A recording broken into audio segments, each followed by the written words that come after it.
But could I possibly help you understand the gargantuan, magnificent, epic storyline of Kingdom Hearts, you sweet summer child, you babe swaddled in the cashmere blanket of ignorance, you ask too little of me. Oh, we asked too little, do we? This is gonna spiral, isn't it? A few moments later. This is a 13-sided shape that goes one further than the dodecagon of... Hello, YouTube. My name is Cloudy Clarity, but you can call me Claire or Cloudy, and I am a Weather Witch VTuber.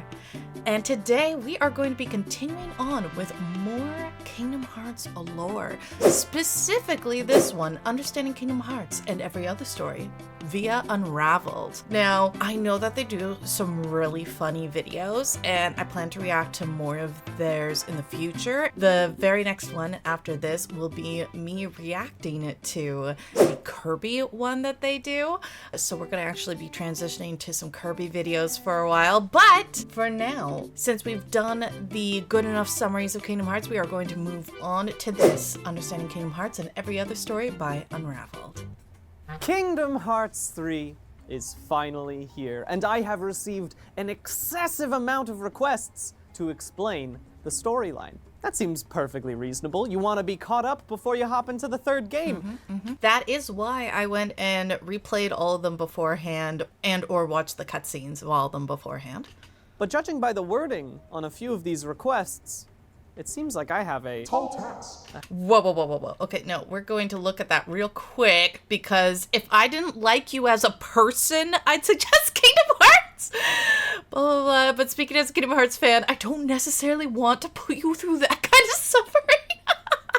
Oh, these people are ready. I have a tall task ahead of me. But could I possibly help you understand the gargantuan, magnificent, epic storyline of Kingdom Hearts, you sweet summer child, you babe swaddled in the cashmere blanket of ignorance, you ask too little of me. Oh, we asked too little, do we? Because I know a lot of people who've attempted this and have not done such a good job. Even some of the comments on some of my other videos are people getting real mad about how Barry decided to do the summary of everything. So it's like, it's a tall task. Because not only can I help you understand Kingdom Hearts, but I will give you the tools necessary to understand any story you are ever faced with for the rest of your life. That's a tall order. That's a tall order. It's the way that you're making me feel tonight. Spoiler warning, I'm about to explain the entirety of the Kingdom Hearts series. Now, if you don't want to be spoiled for all of the games released up until now, I don't know why you clicked on this video. Very fair point. I mean, also, why would you have been watching my other reacts if you don't want spoilers of Kingdom Hearts? The title kind of explains that that's what I was gonna do, so that's on you. Yep. But also, potential spoiler warning. Oh. You see, when I explain the tools of the literary trade, I might just be able to accurately predict the true ending of Kingdom Hearts 3. Oh. Now, the game hasn't been released yet, and I have not played it, but consider yourself warned. Oh. The hero's journey, or the monomyth. This is a concept that's been around for a long time, but it was popularized by a guy named Joseph Campbell back in 1949, when he released a book called The Hero with a Thousand Faces. Campbell inspired plenty of other creative writers and literary analysts, including a guy called Christopher Vogler, who wrote... Now, I do remember learning about a hero's journey, or the hero's journey, when I was learning about how to write in school. So this is checking out. His own book in the 1990s. But before that, in the 1980s, he was working as a story consultant for a little company called Disney. When he was there, he sent out a 7-page memo that basically broke down all the big ideas from Campbell's book into 12 simple steps to writing good stories. Ooh. Did the memo work? I don't know. Why don't you ask Timon and Pumbaa? They're from The Lion King. Oh my God! The Disney produced. A lot of people think it's a great movie. Oh no.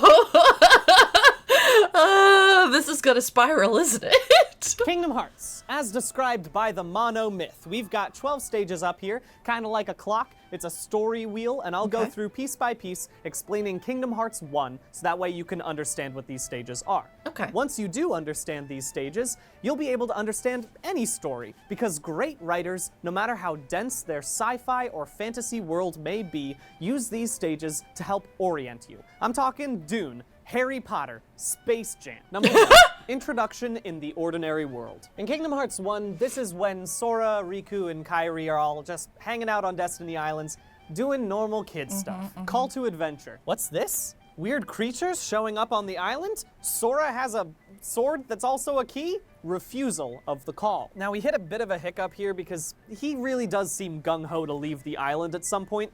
Yeah, they literally made the boat and then, well, the raft and everything. But I don't think he wanted to do it on these terms, so I'll still call this a refusal. Meeting with the mentor. At this point, Sora is in Traverse Town, and he meets Leon, who ends up giving him some guidance on what he's supposed to be doing, crossing the threshold. Or as true literary critics call it, boarding the gummy ship. I hate the gummy ship. I know some people love it, and that's fantastic for them, but I do not. And enemies. This is pretty much the entirety of the Disney worlds. You'll notice that a lot of times in these synopses of Kingdom Hearts, people just skip over them. Yes. It's because they all fit here. Reaching the inner... Yeah. And like, honestly, usually they're just a retelling of the Disney worlds and usually like the Disney original story itself. And typically they don't actually have any bearing on the actual plot whatsoever. Like in Kingdom Hearts 1 a little bit because like the 7 Princesses of Heart, but like the story of what actually happened in the world didn't matter. Like... for the plot of Kingdom Hearts. Also, look at his fingernails. I just noticed his nails painted. Those are so shiny. I love them. Innermost cave. This is such a pivotal moment in the story. In Star Wars, this is when Luke goes into the cave and faces off against a shadow version of himself. And in Kingdom Hearts, this is when Sora goes into Hollow Bastion so he can fight Riku, who's actually being possessed by Ansem, who is the heartless version of Terra Xehanort, who was originally Terra but then was possessed by Xehanort before him. The cracks begin to form. Same thing. Enduring the supreme ordeal. After Sora has faced off against Ansem the first time, he has to stab his own heart with a keyblade so that way he can release it and save Kairi. That's a supreme ordeal. Seizing the sword. Now, this is not a literal sword. Obviously, Sora already has one of those. He does. But instead, it's the reward or the power that Sora can take with him. So in this case, it's him being resurrected, having all of the Princesses of Heart saved, and having the power to defeat Ansem. Yeah. The road back. Ansem has been defeated by Kingdom Hearts being opened and him being ripped apart by the light, and they are able to seal the doors, but unfortunately, they lose 2 of their friends in the process. They do. Resurrection. Yes, Sora did get literally resurrected a few stages before this, but this is more of a metaphysical resurrection, them finally coming back from the brink. Kairi going back to Destiny Islands. Return with the elixir. Sora, Donald, and Goofy all go back out using their combined experience to try to save Mickey and Riku. And that's Kingdom Hearts. That was pretty painless, don't you think? But granted, that's not what people have an issue with. People have an issue with all of the overarching story of Kingdom Hearts. But again, as long as we stick to these 12 stages, we should be able to take this apart piece by piece.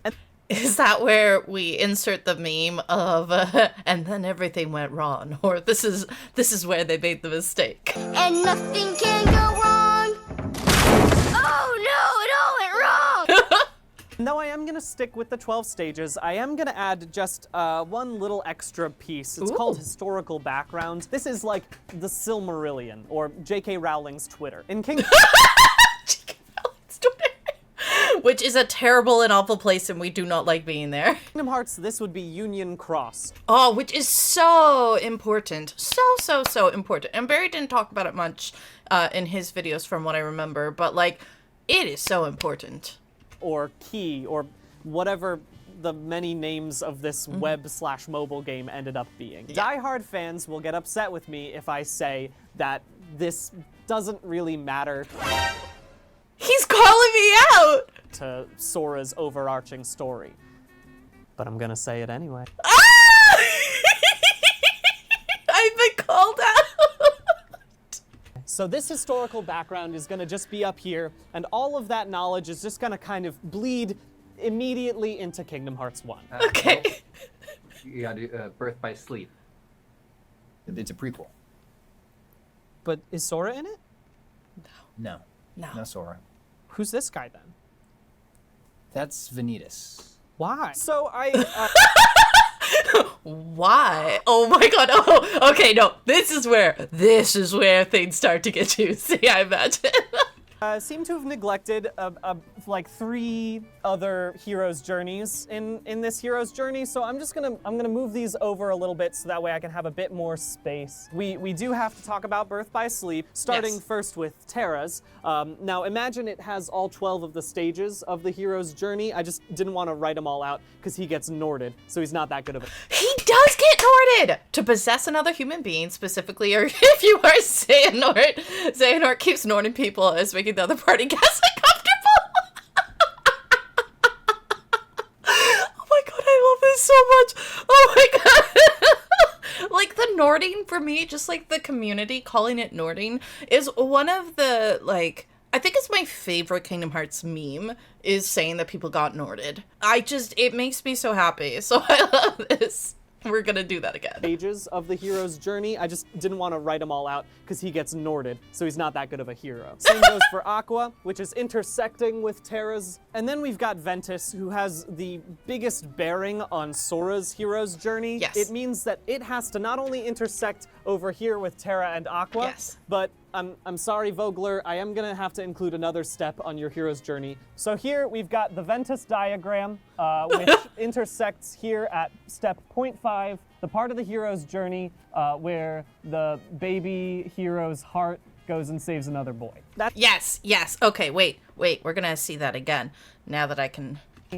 where the baby hero's heart goes and saves another boy. Yes. The only big Yes. change we're gonna do Yes. to Vogler's story wheel. Everything else is gonna make sense in Kingdom Hearts, and now we're going to take the wheel as if it is the overarching story of the entirety of the games. So, Kingdom Hearts, the first one, instead of going from 1 all the way to 12, is actually just gonna go from 0.5 to 5. And then we start 5 immediately at Kingdom Hearts 2, which will begin with Sora going into... What do you mean, nope? There's 2 more. Once again, I seem to have neglected a few interstitial pieces of Kingdom Hearts, Chain of Memories, and also 358 Days Over 2, which Yes. is a totally normal title. I know, It's right? Totally fine Like, the title of it is so dumb. because it just... If anybody wants to enlighten me to the title of why it's 358 over 2 days, I would love to know. I don't remember Googling it or finding out why it was called 358 over 2 days, but I'd love to know. If you know and can inform me in the comments, that would make me very happy. fleshes out Sora's hero's journey. And also a different guy, and his name is Roxas. Yeah! I went ahead and I categorized Chain of Memories as a hero's journey redux, since Sora is just fighting against his own memories, the things that he has remembered from the past hero's journey. So it's just gonna hang out around here. And then we have 358 Days Over 2, which follows Roxas, who is Sora's nobody. And a nobody is like the shell of a person after they've released their heart. 358 Days Over 2 happens then, and since it's the hero's nobody, it's actually within the hero's journey, doing its own thing. I'm gonna call this 4.5 Remix. This is a pivotal part of the hero's journey when the hero's shadow self goes off and eats ice cream. These two are Yes, you always have to go off and eat the ice cream. I love ice cream. tied together by a character named Shion, who works in Organization 13 with Roxas, and also Axel. is made from the memories Yes. of Sora. She Yes. doesn't really have like a hero's journey. I'll just tie it out for you. And since this oblong actually crosses through the hero's journey twice, we're gonna make this easy to remember and call it the Hero's Memories of the Hero's Journey Double Cross Oblong, or HMHJXXO. In Kingdom Oh Hearts no! Oh, this poor soul. He's poor Bean. Poor baby Bean. He's getting into it. 2, we start out with Roxas and Sora, and Roxas is on summer vacation. We're gonna have him start over here and just kind of go all the way up to enduring the supreme ordeal, where he finally gives up his body to Sora so Sora can be whole, and we're just gonna call that the anti-hero's cradle. All right. The anti-hero's cradle, I love it. We're done with Roxas, we're back with Sora. So this should be a breeze, Kingdom Hearts 2, all right? He's already crossed the threshold. He does the test allies and enemies, that's just the Disney stuff, we're gonna skip it. He goes over, reaches the innermost cave, that would be the world that never was, where he faces off against the supreme ordeal, Xemnas, Organization 13, seizes the sword, he gets the power to close Kingdom Hearts, and then finally, the road back. They get home, they get a letter from King Mickey, the contents of which will be revealed in Kingdom Hearts 3? Nope. No. Fuck! All right, assholes. I have no more space here, so I made you a data cube. Are you happy?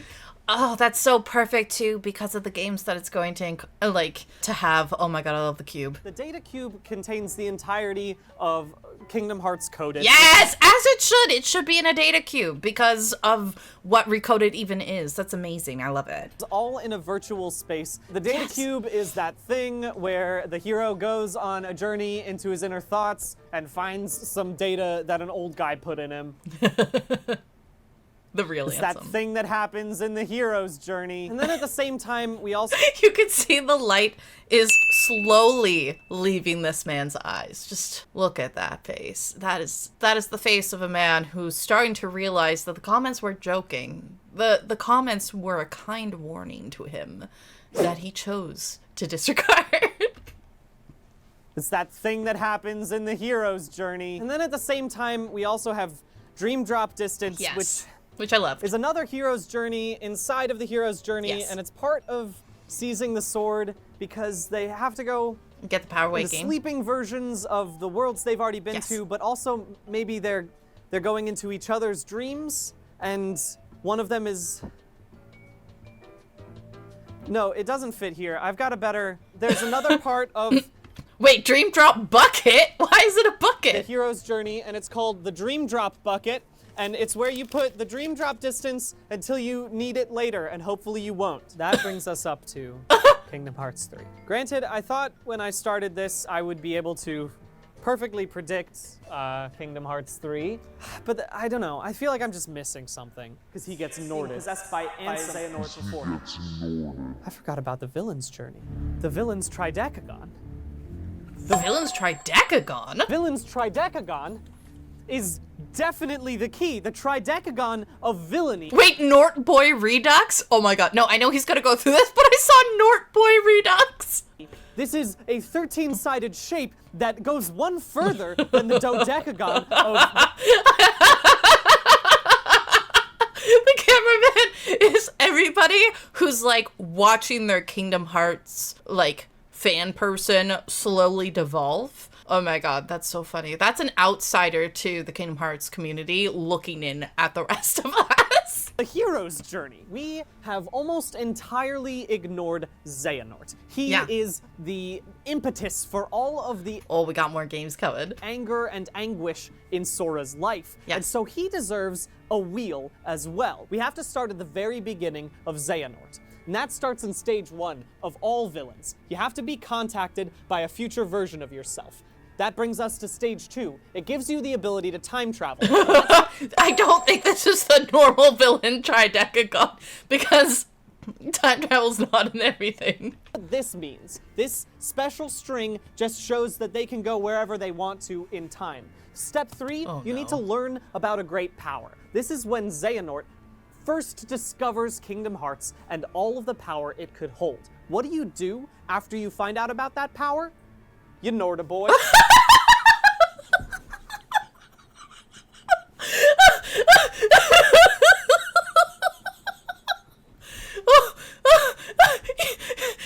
The absolute seriousness in his eyes. You know it, boy. Oh my god.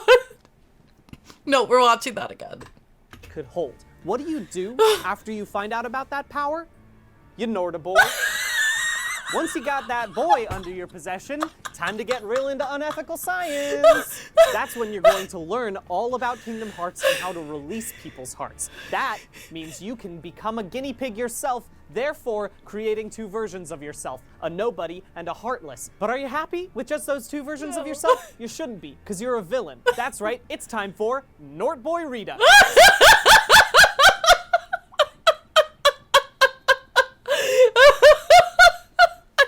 So much. Stage 8. This is when Ansem, the heartless version of Terra Xehanort, the original Norted boy form, takes control of Riku. And now that you're jazzed and ready to go, time to fail. You have to fail once in order to succeed later as a villain. But don't let that failure get you down. It's time for Stage 10. No. You develop an organization to trick young boy into committing heartless genocide in order to create a new pseudo-version of that great power you discovered back in Stage 3. Oh my god. And then you fail again. Guess what? It's time travel time. Your young self is going to help you out by coming from over in step 2 to step 12. You just do the same 10th step again, except instead of using other people, you use 13 versions of your own self. Which leads us to the 13th point in the tridecagon, the villain's variable. You're either going to win or you're going to lose. This is the thing that we were missing. The villain's variable is what will tie together the rest of the story. It's what will help us understand what will happen at Kingdom Hearts 3. And judging by the villain's tridecagon, I can say that I don't believe Sora will seal away the darkness. In fact, I expect Xehanort to win by Nording Sora. And then think of the repercussions of this. Donald will kill Goofy by throwing him off. Wait! Off a dock. Riku will start cutting his own bangs. Kairi will continue to not matter. Oh, it's so sad. And like, I need to clear something up because I was getting a lot of comments about it. Like, I want to love Kairi. I want her to be a fully fleshed out character that is properly used and all of that. She just isn't, okay? It's not Kairi's fault. I'm not blaming Kairi. I'm blaming the writers and the people who created the game and the series, or whoever told the writers to write her that way, that basically gave her no personality and not really mattering. And yeah, she had more personality in the first game, but not really very much. So, yeah. Much more interesting. It's the true way this story should end. And I think this is what people want. This is the modern hero's journey. Oh no. The true thing that all stories should follow from here on out. As Utada Hikaru would say, simple and clean. So the next time this is not simple and clean. someone tells you, I don't understand Kingdom Hearts, you say, hey bucko, I think what you don't understand is basic storytelling.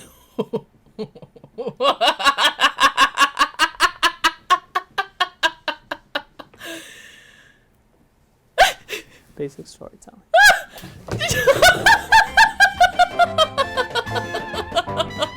Did that work?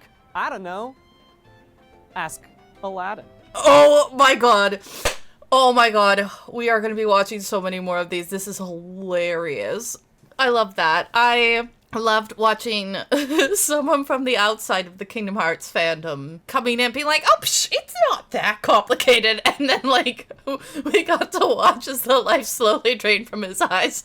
And the cameraman, the people around him slowly were like, oh my god, we're losing him, bro. We're losing him. Oh my god, I hope that you guys had as much fun with that as I did.